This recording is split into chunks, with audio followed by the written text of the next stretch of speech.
Hello everyone, welcome to my YouTube channel learn and grow with Manisha. मेरा नाम मनीषा है और आज मैं आप लोगों को बताऊंगी कि कैसे मैंने फर्स्ट अटेम्प्ट में ही एसटेट और सीटेट दोनों एग्जाम्स को क्लियर किया without any coaching. So start करते हैं। सबसे पहले बात आती है सिलेबस की कि सिलेबस क्या होने वाला है, हमें पढ़ना क्या है। सबसे पहले हम लोगों को यही देखना होता है। तो सिलेबस के लिए मैंने सबसे पहले सर्च किया गूगल पे कि क्या सिलेबस होता है एंड उसको एक नोट बनाकर रख लिया कि ये सिलेबस इस सब्जेक्ट में से ये इतना आना है, इस क्लासेस का मुझे पढ़ना है। उसके बाद क्या हुआ कि उस टाइम यूट्यूब वगैरह इतने ट्रेंड में नहीं थी, तो सेल्फ स्टडी ही करनी थी। और क्योंकि हाइप बहुत थी, बहुत ज़्यादा हाइप थी कि ये तो फर्स्ट अटेम्प्ट में होता ही नहीं है क्लियर, इसलिए मैंने क्या किया कि सबसे पहले ये सोचा कि मुझे कोचिंग नहीं लेनी है, क्योंकि फर्स्ट टाइम में तो शायद ये क्लियर ही नहीं होगा, तो क्या फ़ायदा होने वाला है पैसे वेस्ट करके। एक बार खुद से ट्राई करती हूँ, उसके बाद देखते हैं क्या होता है। तो मैंने सिलेबस पे फोकस किया कि सिलेबस क्या है, उसको नोट करके देन मैंने सोचा कि इसको कवर कैसे किया जाए, बहुत ज़्यादा मुझे टाइम भी वेस्ट नहीं करना पड़े। एक लेज़ी सा टाइम टेबल अपना रखना था कि मुझे एग्जैक्टली बैठकर पढ़ाई नहीं करनी है, कई कई घंटे तक जैसे लोग पढ़ाई करते हैं वैसे मुझे कोई पढ़ाई नहीं करनी थी। तो मैंने क्या किया, सिलेबस को सबसे पहले डिवाइड किया कि ये सब्जेक्ट आने वाले हैं, कौन से मेरे स्ट्रेंथ है, कौन से सब्जेक्ट ऐसे थे जिनमें मुझे बहुत ज़्यादा पढ़ने की ज़रूरत नहीं थी, मैंने उनको एक साइड किया।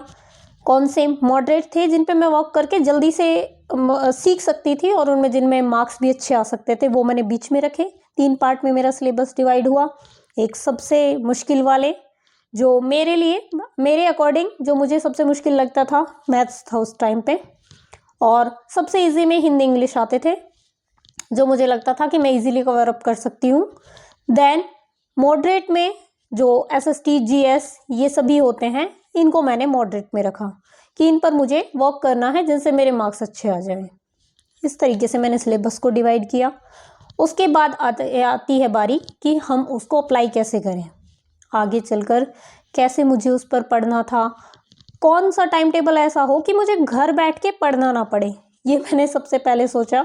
तो मैंने क्या किया, उस टाइम मैं टीचिंग कर रही थी, तो सबसे पहले जो हिंदी और इंग्लिश मेरे थोड़े से स्ट्रॉन्ग मुझे लगते थे, इनको मैंने as a teaching subject choose किया कि मैं जो है, बेशक छोटी क्लासेस मुझे मिले और बेटर रहती है अगर आप छोटी क्लासेस से पढ़ाना स्टार्ट करते हैं। बेसिक जो क्लासेस होती है 4th 5th 6th, इन क्लासेस से अगर आप ग्रामर अपनी स्ट्रॉन्ग करना चाहते हैं तो मैं रिकमेंड करूँगी आपको कि आप इन्हीं क्लासेस को सबसे पहले स्टार्ट कीजिए, क्योंकि इनमें जो लैंग्वेज होती है वो बहुत ईजी होती है, आपके लिए भी सीखना ईजी होता है।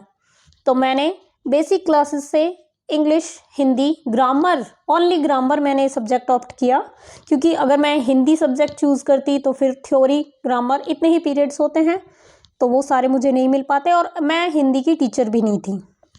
तो ऑब्वियसली अगर मेरा सब्जेक्ट नहीं था तो मुझे सिर्फ ग्रामर दी जा सकती थी एज ऑप्शन, और मुझे चाहिए भी वही थी, तो ग्रामर मैंने वहाँ ऑप्ट की। साथ में हिंदी ग्रामर भी मुझे मिल गई बेसिक क्लासेस की, तो हिंदी ग्रामर, इंग्लिश ग्रामर मेरा डन। मुझे उसके लिए अलग से बैठ के पढ़ने की ज़रूरत नहीं पड़ी। जब बच्चों को कराते हैं तो हम उससे पहले खुद करते हैं। तो इस तरीके से Hindi grammar, English grammar done.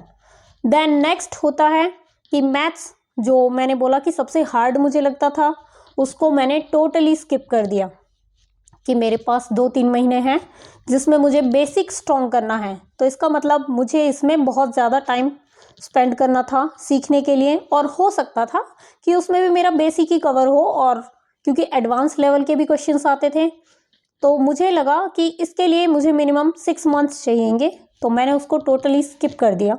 मुझे बाकी सब्जेक्ट्स पर ज़्यादा फोकस करना चाहिए। तो नेक्स्ट जो बचते हैं एसएसटी, जो मेरा सबसे ज़्यादा मार्क्स वाला सब्जेक्ट होने वाला था कि इसमें सबसे ज़्यादा नंबर का मेरा पेपर आएगा, तो इस पर मुझे ज़्यादा फोकस करना है। एज अ टीचिंग सब्जेक्ट वो मेरा नहीं था, तो मैंने उसके लिए क्या किया, सीधा एनसीईआरटी को ऑप्ट किया। मैंने उसके लिए कोई स्पेसिफिक बुक नहीं ली, बच्चे जिस स्कूल में मैं पढ़ती थी वहीं से पढ़ाती थी, तो वहीं से मैंने क्या किया, बच्चों से बुक्स लेती थी, एंड जैसे 6 to 8 तक का मुझे कवर करना था, मैंने अपना टारगेट सिर्फ इतना रखा कि मुझे 6 to 8 तक का कवर करके चलना है। सबसे पहले अगर मेरा हो जाता है तो आगे देखते हैं, क्योंकि 6 to 8 ही बहुत ज़्यादा हो जाता है सिलेबस। और मैं विद इन 2 मंथ्स की ये बात आपको बता रही हूँ कि 2 मंथ्स के टाइम में मेरे पास इतना ही हो पाता। तो मैंने पहले से ये प्लानिंग करके रखी थी कि ठीक है, मैं 6 to 8 पहले कवर करती हूँ, मुझे आता है तो ठीक है, अदरवाइज छोड़ते हैं। तो 6 to 8 सबसे पहले 6th क्लास की बुक्स ली। डेली किसी भी बच्चे से बुक ले लेती थी, प्लस उसकी जो गाइड बुक होती है वो भी मैं लेकर जाती थी। रीडिंग बुक में से चैप्टर रीड किया अपने घर जाकर, शाम को रात को जब भी टाइम मिला। एंड जो गाइड बुक होती है उसमें MCQs होते थे जिनको मैं सॉल्व करके देख लेती थी, साथ के साथ प्रैक्टिस डन। डेली एक लेसन पढ़ना कोई भी मुश्किल काम नहीं है। उसके अलावा मैं घर पे कोई स्टडी नहीं करती थी, जस्ट मैंने SST को घर के लिए रखा था। बचती है CDP की प्रिपरेशन मैंने कैसे की। जब मैं स्कूल जाती थी टीचिंग करने के लिए तो स्कूल काफ़ी दूर पड़ता था, बस में बैठकर जाना होता था, तो 40 मिनट्स अराउंड मुझे एक साइड से लगते थे। तो मैंने डिसाइड किया कि मैं बस के टाइम में CDP को पढ़ लूँगी। कोई बहुत ज़्यादा मुश्किल चीज़ नहीं है CDP अगर हम पढ़े तो। हाँ, जो उसके लर्निंग होते हैं, लर्निंग पॉइंट्स, जैसे जो साइकोलॉजी के कुछ साइकोलॉजिस्ट हैं उनकी थ्योरीज़ हैं, उनको मैंने पीछे के लिए रखा। जो इजी टॉपिक्स थे, जो जस्ट अंडरस्टैंड करने वाले थे, उनको मैं बस में बैठकर पढ़ते हुए जाती थी एंड पढ़ते हुए आ जाती थी। तो मुझे ऐसा भी नहीं लगा कि मैं कुछ एक्स्ट्रा एफर्ट लगा रही हूँ अपनी पढ़ाई के लिए, और मेरी पढ़ाई कंप्लीट होती जा रही थी। नेक्स्ट बचती है GS जो होती है, उसका जनरल पार्ट जो होता है वो मैक्सिमम हमारा SS में कवर हो जाता है। कुछ करंट अफेयर्स और GK के क्वेश्चंस होते हैं जो हमें कवर करने होते हैं। तो वो हमने क्या किया, जिसमें हरियाणा GK भी इंक्लूड है, हमने उसको एज अ, ये मैं अपने एफर्ट बता रही हूँ, मैंने क्या किया कि मुझे स्पेशल ना करना पड़े। मैंने क्या किया, मॉर्निंग असेंबली होती थी स्कूल में, तो वहाँ मैंने ये स्टार्ट किया कि डेली 10 क्वेश्चंस बच्चों से पूछे जाएंगे हरियाणा GK के। तो ज़रूरी नहीं है कि मैं ही पूछूं, कोई भी टीचर पूछ सकता था। तो एटलीस्ट 10 क्वेश्चन वहाँ डिस्कस होते थे। हमारी जो प्रिंसिपल थी उन्होंने भी इस चीज़ को अप्लाई करवाया कि हाँ, बच्चों की GS GK जो है वो अच्छे से इम्प्रूव हो जाएगी अगर वो पढ़ते हैं तो। डेली 10 क्वेश्चन वो करेंगे, तो 10 क्वेश्चन जो वो करवाए जाते थे बच्चों को, वो साथ के साथ हमें भी लर्न हो जाते थे। ज़रूरी नहीं है सभी लोग उस चीज़ को सीरियस ले रहे थे, बट मैं इनर कॉर्नर से उस चीज़ को सीरियस ले रही थी कि डेली 10 क्वेश्चन करेंगे, 2 मंथ्स तक बहुत हो जाते हैं, जिसमें करंट अफेयर्स सभी चीज़ें इंक्लूड थी। तो डन, यहाँ पर हमारा GS और हरियाणा GK सभी कुछ साथ के साथ कवर होता गया। उसके बाद ये सारी स्ट्रेटजीज मैंने फॉलो कर ली थी कि मेरा सिलेबस कैसे कवर होना है। देन नेक्स्ट चीज़ जो आती है कि इतनी प्रिपरेशन मेरी हो गई, एग्ज़ाम आने वाला था, लास्ट 25 डेज अराउंड बचे थे, और उस टाइम आ जाते हैं विंटर वेकेशंस। जब मैं स्कूल जा रही थी तब तक मेरा टाइम टेबल अलग था, अब मुझे घर पे बैठ के पढ़ना था 20 डेज़ की विंटर वेकेशन में। तो उस टाइम मैंने क्या किया कि 20 डेज़ के जो विंटर वेकेशंस थे उनमें अपना टाइम टेबल थोड़ा सा चेंज कर लिया। वहाँ मैंने क्या किया था कि अब तक मेरी हिंदी ग्रामर और इंग्लिश ग्रामर कंप्लीट हो चुकी थी, बेसिक्स मेरे सारे क्लियर थे।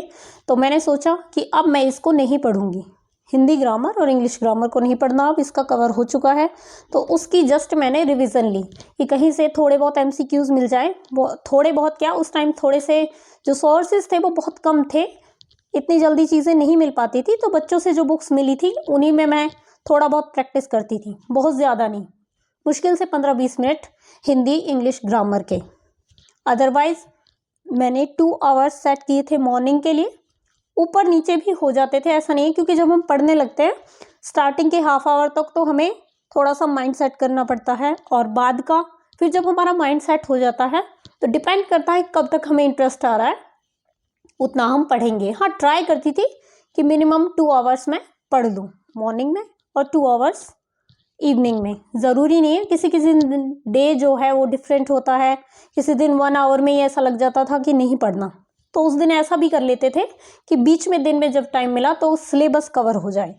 मैंने सिलेबस जो है वो वीक वाइज सेट किया था कि एक वीक में एटलीस्ट मुझे इतना कवर करना है, इससे ज़्यादा हो जाए बेस्ट है।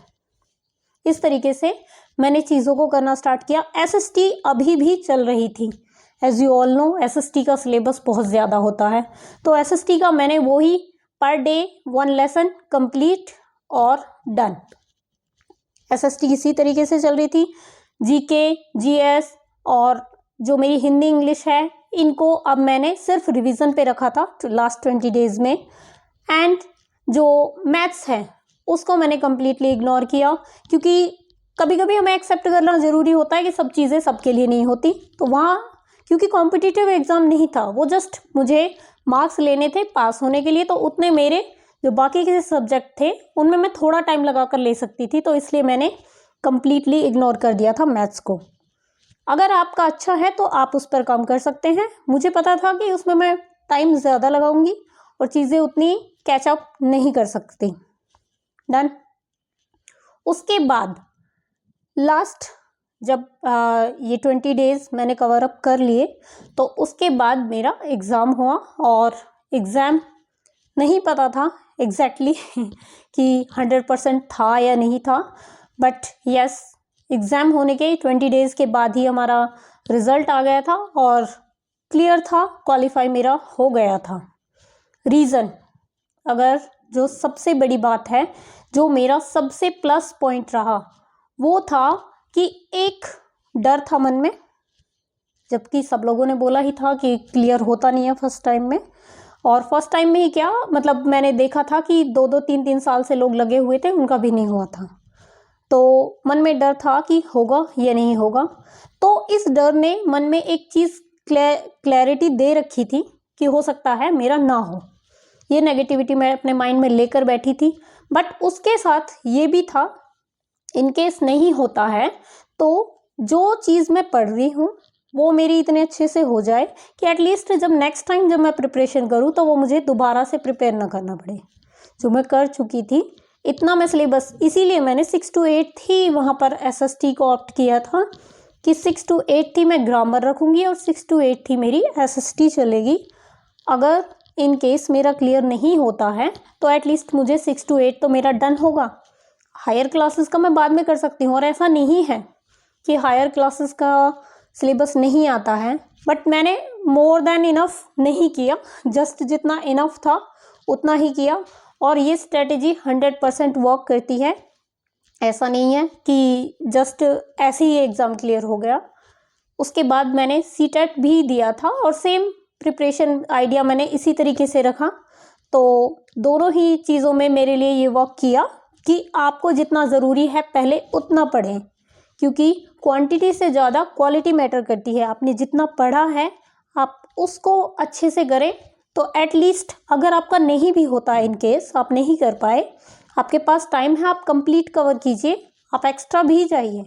बट इन केस आपके पास टाइम नहीं है तो आप इतने से भी अपना काम चला सकते हैं। सेकंड चीज़, तो अगर आप भी एचटेट की प्रिपरेशन कर रहे हैं और आप जानना चाहते हैं कि कैसे चीज़ों को आप डिवाइड करें, आगे के लिए अपनी क्या स्ट्रेटेजी रखें, तो आप चैनल को ज़रूर से सब्सक्राइब करिए। नेक्स्ट वीडियो जो है वो हमारी होने वाली है इस टॉपिक पर कि कौन सी गलतियां आपको एचटेट की प्रिपरेशन के दौरान नहीं करनी चाहिए। तो अगर आपको मेरी वीडियो पसंद आई है तो लाइक करें, चैनल को सब्सक्राइब करके रखें। Thank you.